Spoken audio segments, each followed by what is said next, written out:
everyone, welcome back to my channel. This is Niharika, and in today's video I'm going to cover few questions and then proceeding with my training experience. First question is I want to ask about BMI. हाँ जी, BMI के बारे में मैं एक short बनाऊंगी जहाँ पे कैसे कैलकुलेट करना है वो बता दूंगी, बट इंडिगो के हिसाब से जो रिक्वायरमेंट है दैट इज 18 to 22 BMI होना चाहिए. ठीक है.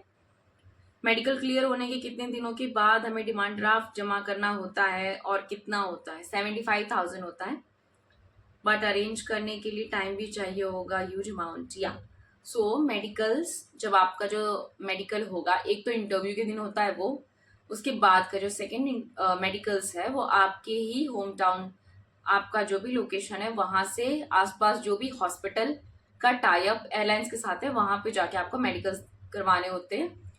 उसकी रिपोर्ट 10 to 15 डेज में आ जाती है. Once you get your reports and उसके अंदर आपको फिट टू फ्लाई या फिट टू ज्वाइन आता है, then within 10 to 15 days again it takes time. Otherwise mostly ऐसे ही होता है कि 10 to 15 डेज के अंदर आपको बुला लेते हैं ट्रेनिंग के लिए. डिमांड ड्राफ्ट वहीं पे जाके आपको सबमिट करना होता है. जब आप गुड़गांव जाओगे ट्रेनिंग के लिए, फर्स्ट डे इंडक्शन डे होगा, वहां पे आपको डिमांड ड्राफ्ट सबमिट करना है.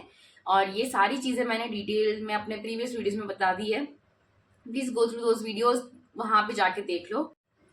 हे आई हैव अ क्वेश्चन. अगर हम आफ्टर 12th अप्लाई करते हैं तो विथ फ्लाई हम ग्रेजुएशन कर सकते हैं, पर ग्रेजुएशन को 3 साल लगते हैं, तो विदाउट ग्रेजुएशन हमको इंटरनेशनल फ्लाई नहीं मिलेगी ना एज अ क्रू? नो, सिर्फ 12th पास को डोमेस्टिक में ही फ्लाई मिलता है? No no, this is your confusion. Okay, so international हो या डोमेस्टिक हो, कुछ भी हो, हर किसी को इक्वल अपॉर्चुनिटीज मिलती है. ऐसा कुछ भी नहीं है कि आप 12th पास हो या ग्रेजुएट हो तो ही आप जा सकते हो इंटरनेशनल. कुछ भी ऐसा नहीं है. सबको इंटरनेशनल भी मिलती है, डोमेस्टिक भी मिलती है. कुछ like this is a confusion, so please clear it out. After being selected in interview, how much gap is given for a candidate to the training? Basically I wanted to know how many days after the interview you are called for the training. Yes, 10 to 15 days बुला लेते हैं.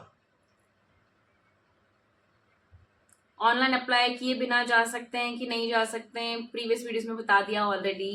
Because once you apply online you get a code which you are suppose to give to your HR same day of your interview. ये आपको submit करना होता है. So it is up to you, आपको करना है या नहीं करना है. जैसे if you can apply interview venue पे जाके कर सकते हो, रजिस्टर वो भी कर सकते हो, जैसा मर्जी है वो करो. दूसरे वीडियोस में ऑलरेडी मैं बता चुकी हूँ. ठीक है. I want to ask, teeth की वजह से रिजेक्ट कर सकते हैं क्या? क्योंकि मेरी टीथ ऊपर नीचे, देखो थोड़ा बहुत चलता है, बट दे मेनली सी आपकी टीथ अलाइन होनी चाहिए. Even I have a double teeth, लेकिन जब मैं स्माइल करती हूँ तो वो दिखता नहीं है, जब मैं बात करती हूँ तो वो इतना विजिबल नहीं है. तो दैट इज ऑल ओके. अगर बहुत ज्यादा गड़बड़ है देन गो टू डेंटिस्ट, थोड़ा ट्रीटमेंट ले लो and then go for the interview. Next question, 12th percentage required है क्या? इनके 49% है. No, nothing is required, just आपको 12th पास होना है. अगर आपको कैबिन क्रू के लिए अप्लाई करना है तो 12th पास इज फाइन, कितने भी परसेंटेज हो डजंट मैटर. और अगर ग्राउंड स्टाफ की जॉब के लिए अप्लाई करना है तो ग्रेजुएशन नेसेसरी है. ठीक है. बस आज के लिए इतने ही क्वेश्चंस, क्योंकि मैं प्रोसीड कर रही हूँ मेरी ट्रेनिंग के साथ में. ट्रेनिंग का पार्ट इतने दिन से पेंडिंग है and I am not getting time to upload that, क्योंकि कभी मैं अपना क्वेश्चन आंसर करवा रही होती हूँ तो फिर बहुत ज़्यादा डिस्टर्बेंस हो जाता है, नहीं बना पाई वो वीडियो. आज मैं कंटिन्यू कर रही हूँ अपना ट्रेनिंग का सेशन. तो मैंने बता दिया था आपको प्रीवियस वीडियो में कि कम्युनिकेशन, बेसिक इंडॉक, ये सब होता है. अब है ना, ट्रेनिंग के टाइम पे ही लाइक इनिशियल डेज में, इनिशियल 1 वीक के अंदर एक टेलर आंटी आती है जो आई फ्लाई की है, और वो आपका मेजरमेंट लेती है, that is for the uniform. और तब आपको ने मतलब वो ट्रायल करवाते हैं दूसरे यूनिफॉर्म पहना के पहले, फिर जब आपको वो देख लेते हैं कितना सही क्या है और नाप वगैरह लेके जाती हैं, एंड आपकी यूनिफॉर्म आपको मिल जाती है ड्यूरिंग ट्रेनिंग इटसेल्फ. लेकिन इसको वेयर करके ट्रेनिंग के लिए जाना towards the end when we reach for the customer service module, तब से स्टार्ट होता है. बट यूजुअली स्टार्टिंग में आपको आपका ट्रॉली बैग और मतलब बैग्स मिल जाएंगे, सारे बैचेस मिल जाएंगे, स्कार्फ, स्टॉकिंग्स, यूनिफॉर्म और सब कुछ मिल जाता है. ठीक है. So this is how the training goes on, like module wise. और हर एक मॉड्यूल में ई लर्निंग्स होती है, और हर दिन आपको आई में तो पढ़ाई होगी, लेकिन घर पे जाके भी खुद से पढ़ना होगा, वो ई लर्निंग्स कंप्लीट करनी होगी, कुछ ऐसे ही लाइक असाइनमेंट्स टाइप के होते हैं, ऑनलाइन ही उन्हें सबमिट करना होता है. Won't take much time, some might take but not much time. Like यार घर जाके 1 घंटा भी पढ़ लो ना तो that is more than enough. और जैसे बहुत सारे, जैसे फर्स्ट एड, ठीक है, अब फर्स्ट एड स्टार्ट होता है after customers, sorry, after communication and all. Communication में भी कम्युनिकेशन का जब आपका फाइनल रिव्यू होता है उसके अंदर वो आपसे कोई सी भी ब्रीफिंग या अनाउंसमेंट पूछते हैं और बात करने के लिए देखते हैं कि लाइक कॉन्वर्सेशन कैसे आप करते हो, हाउ कॉन्फिडेंट यू आर, और लाइक डिपेंड्स ऑन द जो आपका वाइवा लेने आने वाला है उनके ऊपर. तो हमारे जो सर आए थे उन्होंने चार लोगों को ऐसा डिवाइड किया था and 4 people like have to come in front of the class. और वहां पे आपसे sir was sitting right behind और हमें पूरी क्लास के सामने लाइक वो जो कुछ बात करनी थी वो वहीं से करनी थी. एंड लाइक स्टेज फियर है या नहीं है, या कैसे हो, how confident you are while talking, वो सब देखने के लिए उन्होंने पूरी क्लास के सामने खड़ा करके और हमसे क्वेश्चन आंसर किए. सो दैट वॉज कम्युनिकेशन का फाइनल रिव्यू एंड ऑल, वैसा होता है. उसके बाद में फर्स्ट एड में फर्स्ट एड से related I think clips you all have must have seen already on social media. तो यही है, उसके अंदर सब कुछ सिखाते हैं, like everything about the medicine on board, क्या इमरजेंसीज हो सकती है, मेडिकल इमरजेंसी, उसके बारे में सिखाते हैं. एंड उसका जब फाइनल होगा ना एग्जाम, जब फाइनल रिव्यू एंड ऑल होगा तब आपको जरूर डर लगेगा, क्योंकि बहुत सारी पढ़ाई हो जाती है. First aid it self is like a very huge thing, जिसके अंदर इतनी सारी सिम्टम्स याद करो, उसका ट्रीटमेंट क्या है, और बहुत सारी चीज़ों के बारे में पढ़ाया जाता है. तो लास्ट डे जब हम एग्जाम देने जा रहे होते हैं सब कुछ मिक्सअप हो रहा होता है. उस दिन प्रैक्टिकल भी होता है. इसका प्रैक्टिकल इन द सेंस एक डमी रखा होता है, एक बच्चे का होगा, एक अडल्ट का होगा. उसके ऊपर जाके लाइक वो जो भी आपका ट्रेनर है वो आपको बोलेंगे या तो CPR दो या लाइक वट एवर सिचुएशन दे देंगे, ऐसा हो गया वैसा हो गया. बैंडेजेस लगाना सिखाते हैं, और अगर किसी को फ्रैक्चर हो गया तो आप कैसे उसको ट्रीट करोगे, वो सब. मतलब जब जिस दिन वाइवा होगा ना तो कुछ भी पूछ लेंगे. और वाइवा वॉज लाइक ऐसा था, मुझे ऐसा लगा कि जो क्वेश्चन पूछा गया and then it takes time जो थिंक कि कौन सी डिसीज बोली है, किसका सिम्टम्स बोला है, किसका ट्रीटमेंट बोला है. तो it was a bit difficult, but anybody who comes from the medical background या फिर जिन्होंने काम किया है ऑलरेडी थोड़ा बहुत मेडिकल से रिलेटेड फील्ड में, उनके लिए ये चीजें बहुत ज्यादा सॉर्टेड हो जाती है. उन्हें इतना कंफ्यूजन नहीं होता जितना आई थिंक लाइक मी किसी कॉमर्स बैकग्राउंड के स्टूडेंट को होगा. और ड्यूरिंग द ट्रेनिंग एक सेशन होता है DGR का, जिसमें डेंजरस गुड्स के बारे में पढ़ाया जाता है ना. ये एक या 2 दिन का होता है और बहुत सॉर्टेड थिंग है मुझे लगा अभी तक का, क्योंकि उसके अंदर है ना ओपन बुक एग्जाम होता है. तो एक इतनी मोटी सी बुक होती है, उसमें से आपको पढ़ाते हैं. जब एग्जाम होता है यू हैव द बुक, लेकिन आपको इतना ढूंढना पड़ेगा ना हर एक क्वेश्चन उसका आंसर लिखने के लिए. बट जो इंस्ट्रक्टर्स होते हैं they are very very helpful, और DGR वाले तो आई थिंक बहुत ही स्वीट होते हैं यार. They really help and they really understand, और एक पेज नंबर्स तक लिखवा देते कि इस पेज पे इस चीज के बारे में लिखा है. तो जैसे आप क्वेश्चन देखते हो you just have to go to that particular page और अपना आंसर सर्च करके लिखना होता है. That is DGR. ये 1-2 दिन का होता है, बहुत sorted module I would say. In between ऐसा होता है एयरक्राफ्ट विजिट के लिए लेके जाते हैं. एयरक्राफ्ट विजिट में 2 टाइप की होती है. एक तो आपको कभी एयरपोर्ट पे ही लेके जाएंगे जहाँ पे रियल के एयरक्राफ्ट में लेके जाएंगे और सब कुछ बताएंगे कॉकपिट में सब चीज कैसी है और एयरक्राफ्ट में क्या है. लाइक अगर कोई लेबोरेटरी में है, उन्होंने कॉल बेल प्रेस की है तो कौन सी लाइट जलेगी, पैसेंजर ने कॉल बेल दबाई तो कौन सी लाइट जलेगी, what are the science you see in the aircraft, कुछ भी होता है तो व्हाट काइंड ऑफ लाइक कौन सी कलर की लाइट जल रही है और क्या हो रहा है. मतलब एक एक चीज आपको एयरक्राफ्ट में ले जाके सिखाई जाती है. वो एक लाइव वाला तो वैसा हो गया लाइक एयरक्राफ्ट विजिट, जिसके अंदर आपको एयरपोर्ट पे ले जा रहे हैं एयरक्राफ्ट में. और एक वैसा होता है सिमुलेटर में लेके जाते हैं, वहां पे आपको जस्ट डोर्स ओपनिंग क्लोजिंग, जो कि सबसे ज्यादा इंपॉर्टेंट ही वही है. और उसमें जो वो कंडीशंस होती है वो 6 कंडीशंस बहुत अच्छे से याद करनी पड़ती है, क्योंकि वो तो एकदम वो क्वेश्चन ऐसा है वो हर जगह आएगा. इवन रिटन एग्जाम में वो लिखना पड़ेगा आपको, और जब वाइवा के लिए जाओगे उसमें भी पूछेंगे 6 कंडीशंस तो वो कंडीशंस वगैरह अच्छे से याद करनी होती है. और सिमुलेटर में लेके जाते हैं तो मोस्टली स्टार्टिंग में लाइक डोर ओपन कैसे करना है, क्लोज कैसे करना है वो सिखाते हैं. वो बहुत ही अच्छे से सिखाते हैं. और इमरजेंसी एग्जिट कैसे ओपन करना. तो इन बिटवीन आप जब आपका DGR वगैरह हो जाता है उसके बाद में आप एयरक्राफ्ट विजिट के लिए जाते रहते हो। सो जब आपका एफसेक सेशन स्टार्ट हो जाएगा, दैट इज एविएशन सिक्योरिटी, आपको वहां पे इंस्ट्रक्टर्स इतना डराएंगे, इतना प्रेशराइज करेंगे कि ऐसा होगा वैसा होगा। क्योंकि देखो ऐसा होता है, जब इसके एग्जाम, जब फाइनल वाला एग्जाम आप लिख रहे होते हो ना, तो सिर्फ 1 घंटे का टाइम होता है। And there are some rules and regulation, like आपको बहुत फॉलो करना है। एंड जब आप एग्जाम लिख रहे हो 1 घंटे के अंदर ही आपको क्लियर करना है। देर आर लाइक पर्टिकुलर बहुत ज्यादा क्वेश्चन होते हैं जो आप 1 घंटे में नहीं कर पाओगे, ऐसा आपको इंस्ट्रक्टर्स बोलेंगे। लेकिन बिलीव मी, आप आराम से कर सकते हो, क्योंकि एग्जाम से काफी दिन पहले, लाइक 4-5 दिन पहले से मॉक एग्जाम्स कंडक्ट करवाए जाते हैं। और जैसे आज कुछ पढ़ा दिया, अब जैसे आज शाम को या अगले दिन इसका एग्जाम होगा आई फ्लाई में, और वही सिस्टम, कंप्यूटर सिस्टम में बैठ के आपको एग्जाम देना है। तो आप मतलब ये अब चलता रहता है, लाइक 5-6 डेज तक ये चल रहा होता है। रोज आप एग्जाम, जो आपने पढ़ा वो उसका आपने एग्जाम देना है। तो जब आप रोज यही करते हो तो ये आपके दिमाग में इतना बैठ जाता है कि जब आप एग्जाम लिखने जाते हो ना, आपको क्वेश्चन देखते ही समझ में आ जाएगा इसका आंसर कौन सा है। और ऐसा भी नहीं है कि अगर आपके कम नंबर आए, तो जैसे आप मॉक टेस्ट में कम नंबर आएंगे ना, instructors will pay special attention on you, they will help you. तो ऐसा तो नहीं है, but yes they do pressurise. So I think कि वो प्रेशराइज इसलिए करते हैं ताकि हम लोग पढ़ाई कर ले अच्छे से, बट इतना टेंशन लेने की जरूरत नहीं है। और प्लीज ज्यादा टेंशन मत लेना एफसेक में तो स्पेशली, क्योंकि एग्जाम बहुत जल्दी हो जाता है। वो बोलते हैं ना 1 घंटे में नहीं कर पाओगे, नहीं कर पाओगे, ऐसा कुछ नहीं है। आधे घंटे में करके भी उठे हैं लोग, 45 मिनट्स में भी हो जाता है। मतलब आधे घंटे में आप कर लो, 15 मिनट्स में you just go back and check it once again, ये भी कर सकते हैं। बट लाइक इतना कुछ टेंशन वाली बात नहीं है। अब ऐसा बोला जाता है कि अगर आप एफसेक का एग्जाम क्लियर नहीं कर पाए, या कोई भी एग्जाम आप क्लियर नहीं कर पाते हो, तो आपको रेलीगेट कर देते हो। तो मैं बता दूं रेलीगेशन का क्या सीन होता है। रेलीगेशन इज लाइक, पहले तो अगर आपसे कुछ हो गया, लाइक आप एग्जाम क्लियर नहीं कर पाए, तो क्वेश्चन लेटर्स मिलते हैं।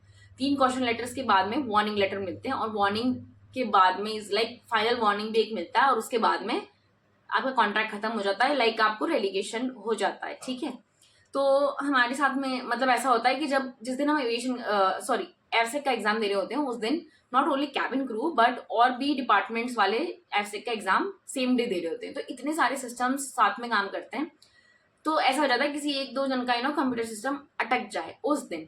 सो इफ दैट हैपन्स, तो पैनिक होने की जरूरत नहीं है, इंस्ट्रक्टर को बोलो, they will do something. But ये होता है कि मतलब जैसे टाइमर स्टार्ट हो जाता है 1 घंटे वाला, तो वो तो चलता रहता है, और आपका सिस्टम अटक गया तो फिर आप थोड़ा पीछे हो सकते हो। तो ऐसा हुआ था हमारे क्लास में एक लड़की का, and then just because of the computer system वो रेलीगेट हो गई। और उसके बाद में मतलब इस हिसाब से, मतलब वो रेलीगेट हो गई तो उन्हें कोई दूसरा बैच मिला, उसके बाद में भी उनके कंप्यूटर सिस्टम का कुछ लफड़ा हो गया एफसेक के एग्जाम में, फिर से वो रेलीगेट हो गई। तो ऐसा नहीं है कि आप रेलीगेट हो रहे हो तो आपको निकाल देंगे, ऐसा कुछ नहीं है। You will be there, they will be offering you other batches, और जो भी अवेलेबल नेक्स्ट बैच होगा उसके अंदर आपको डाल देंगे, उसके अंदर like then you again appear for the exam. और still that now that girl is flying. तो ऐसा कुछ नहीं है कि अगर आपने एक बार में आप एग्जाम क्लियर नहीं कर पाए तो कुछ प्रॉब्लम हो जाएगा, बट या ट्राई योर बेस्ट कि आप एक बार में कंप्लीट लाइक क्लियर कर लो इसको। इसके बाद में एक मॉड्यूल होता है एयरबस, जिसके अंदर जैसे लाइक हमारा बैच था, we were train for A320 and A321। तो दोनों इन के कॉन्फ़िगरेशंस के बारे में सिखाया था, एयरक्राफ्ट में कौन सी चीज़ कहाँ होती है, कौन सा इक्विपमेंट कहाँ है, कैसे उसको डील करना है, कहाँ कहाँ पे क्या कुछ है, मतलब सब कुछ एयरक्राफ्ट के बारे में, उसकी पूरी की पूरी स्ट्रक्चर के बारे में एयरबस में सिखाते हैं। एयरबस का भी मॉड्यूल ऐसे ही होता है, बहुत सारी ई लर्निंग्स होती है इसके अंदर। एंड लाइक इसके अंदर भी आपको एयरक्राफ्ट विजिट पे लेके जाते हैं, और वहाँ पे लाइक आप खुद से देखते हो कि कहाँ पे क्या रखा है। So that is Airbus. After this starts emergency. Emergency is not that difficult, but it is a kind of like आप बहुत अच्छे से relate कर पाओगे। Basic, Indoc, Airbus, इन सब का mixture comes in emergency. Like emergency situation में how the cabin crew will save passengers, how the cabin crew will perform the duties, वो सब कुछ है emergency में सिखाते हैं। तो emergency module is like one of the final one, क्योंकि इसके बाद में we just have to appear for the final Indigo and DTC exams and then go for the customer service, उसके बाद में रिलीज हो जाते हैं। तो इमरजेंसी के बारे में मेनली तो यही है कि इसके अंदर ड्रिल्स भी होती है, ड्रिल्स के लिए लेके जाते हैं, और उस दिन भी हमें सिचुएशंस दी जाती है एंड करना होता है सब कुछ प्रैक्टिकल वाला काम। ठीक है, now since I am talking about emergency and aircraft visit, तो मुझे एक फनी इंसिडेंट याद आया। एक बार हम एयरक्राफ्ट विजिट के लिए जा रहे थे हमारे बैच इंस्ट्रक्टर के साथ में, और हमारे बैच इंस्ट्रक्टर ना कभी स्माइल नहीं करते थे, कभी कुछ फन नहीं करते थे यार, इतने सीरियस रहते थे वो।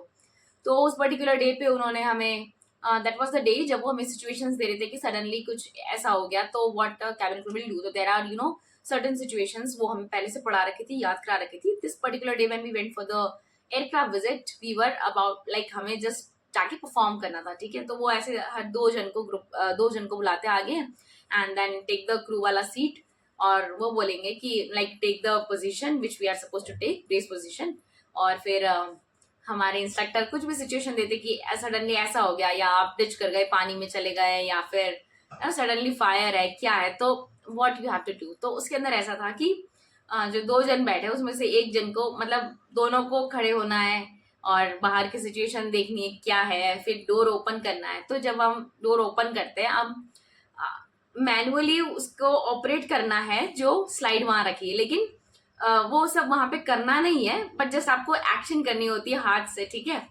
तो और जब मतलब रियलिटी में होगा तब तो आप कर लोगे, लेकिन अभी जस्ट मैनुअल मतलब जस्ट एक्शन करके बताना होता है कि क्या करना है। तो देयर वाज सर्टेन लाइक उसका सीक्वेंस था जो मुझे अभी एग्जैक्टली याद नहीं है, तो वही करना था। तो जैसे ही उन्होंने मतलब सिचुएशन दे दी और वी गॉट अप, हम अपनी कमांड्स बोलते हुए उठे, और डोर ओपन तो मैंने कर दिया था, उतना तो मुझे याद था। जैसे ही मैं बैठी और मुझे हॉन्चेस पे जाके वो एक्शन करनी थी कि कैसे वो स्लाइड को मैं इन्फ्लेट करूंगी अब मैनुअली, और मैं जैसे ही बैठी और मैं भूल गई कि इन्होंने क्या सिचुएशन दी थी।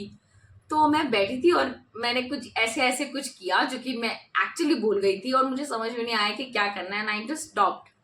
तो हमारे इंस्ट्रक्टर ने, he was just there behind me, और उन्होंने बोला मुझे, क्या कर रहे हो, चाय बना रहे हो, चाय बन गई तो पिला दो सबको। और आई मीन इतना सीरियसली बोला उन्होंने, मतलब हर किसी को हंसी आ रही थी, but nobody laughed at that time.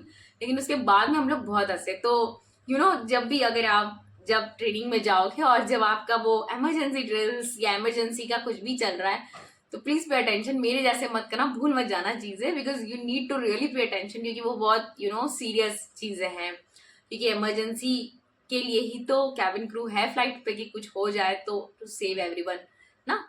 तो इमरजेंसी के बारे में what else I wanted to say, या अबाउट द ड्रिल्स। तो इमरजेंसी के एग्जाम जैसे कल है, तो आज के दिन आपको लेके जाएंगे ड्रिल्स के लिए। ड्रिल्स वाले भी आई थिंक आप लोगों ने ऑलरेडी सोशल मीडिया पे देख रखा होगा। फायर फाइटिंग होती है उस दिन, डिचिंग होती है, एंड स्लाइड के ऊपर से you have to slide and come down. वो 3 चीजें हैं। तो जैसे हमारा था, वो हमें वहां जाना था ड्रिल्स के लिए। उस दिन हम लोग वहां गए, और हमें सबसे पहले हमारा फायर फाइटिंग होना था। तो वहीं से यूनिफॉर्म मिलती है। Towards the end of this video मैं कुछ क्लिप्स एंड कुछ फोटोज अटैच करूंगी, तो please go to see those photos.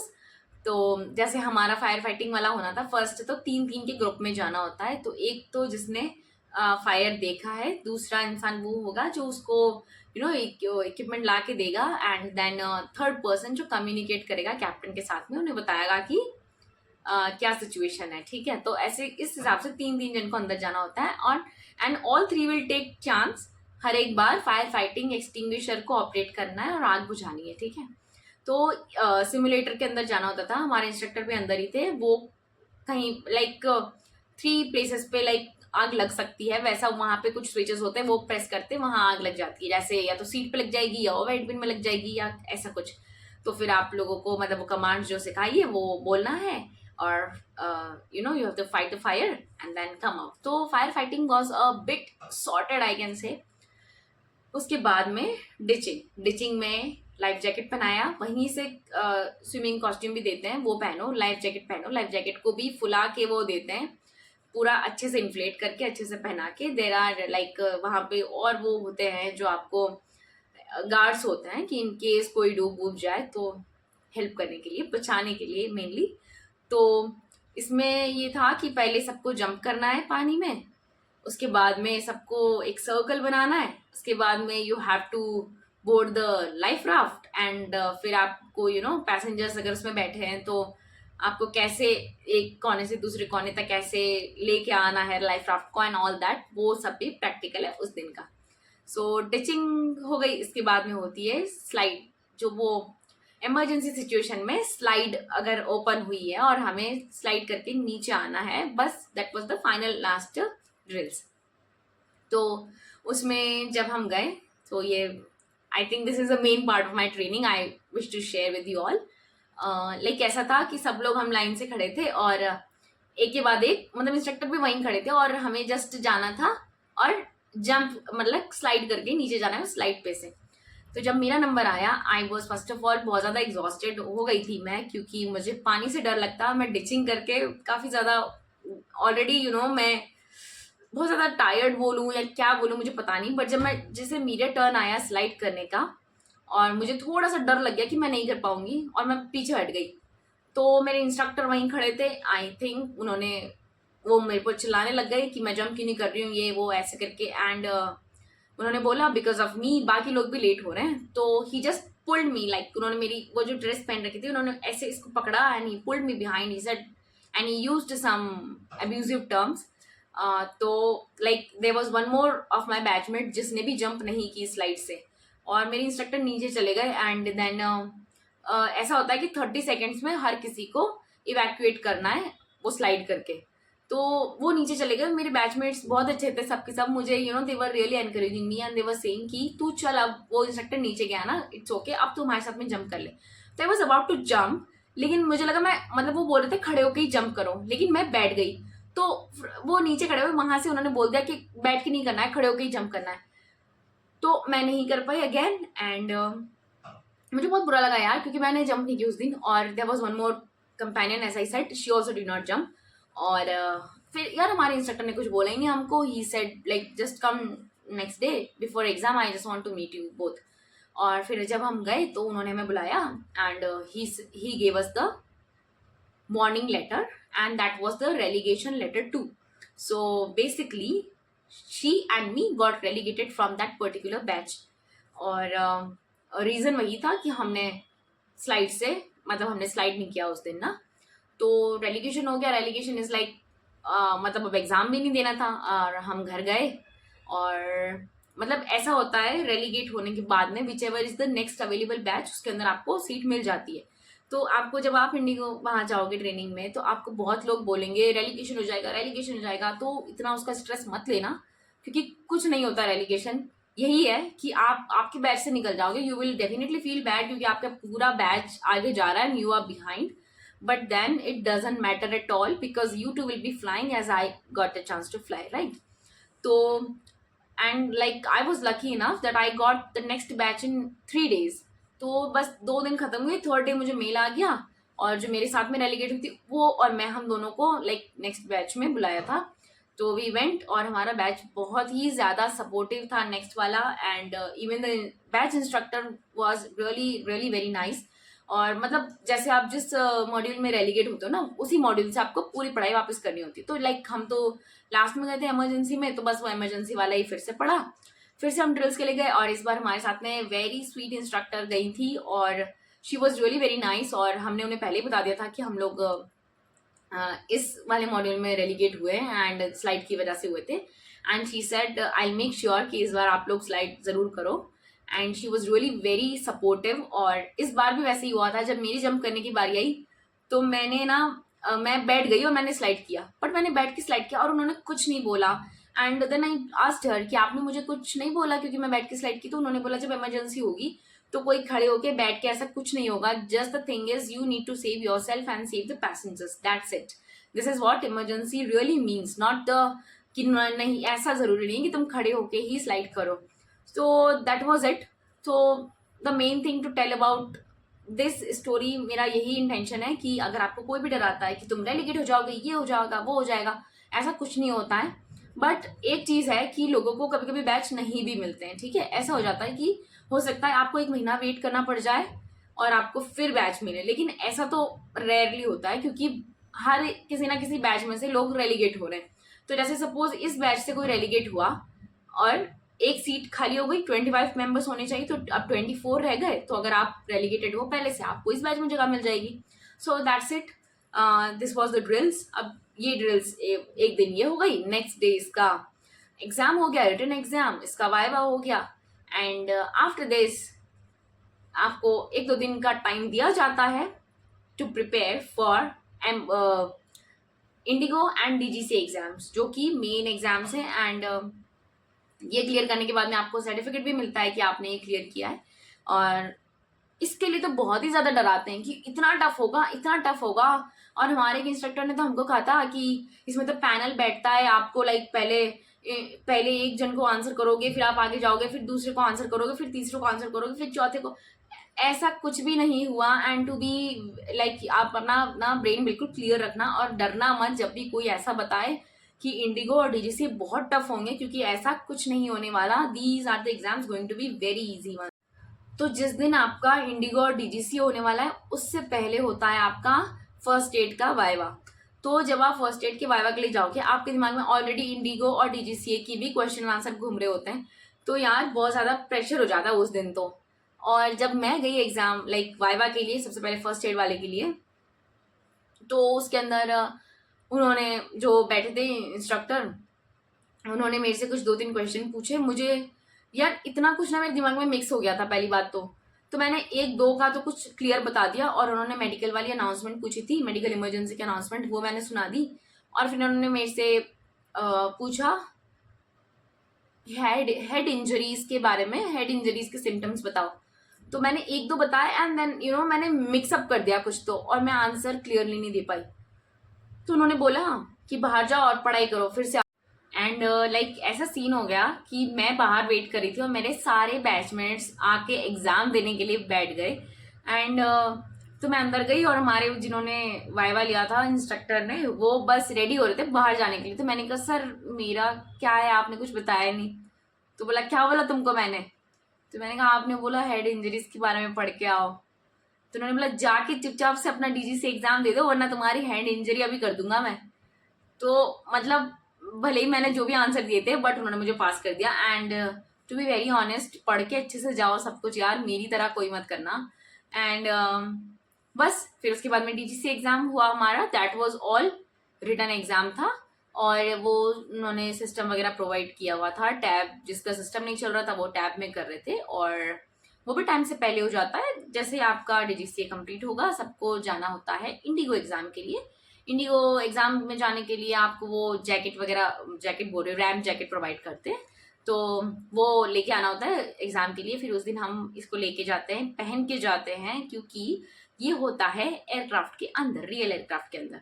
तो सब लोग जाते हैं एयरपोर्ट, एयरपोर्ट से हमें उस पर्टिकुलर पे लेके जाते हैं, और पर्टिकुलर एयरक्राफ्ट के ऊपर होता है हमारा इंडिगो एग्जाम। ये 3 इंस्ट्रक्टर ले रहे होते हैं, ठीक है। एक होता है एयरक्राफ्ट के फॉरवर्ड में, एक होता है मिडल में, एक होता है आफ्ट में।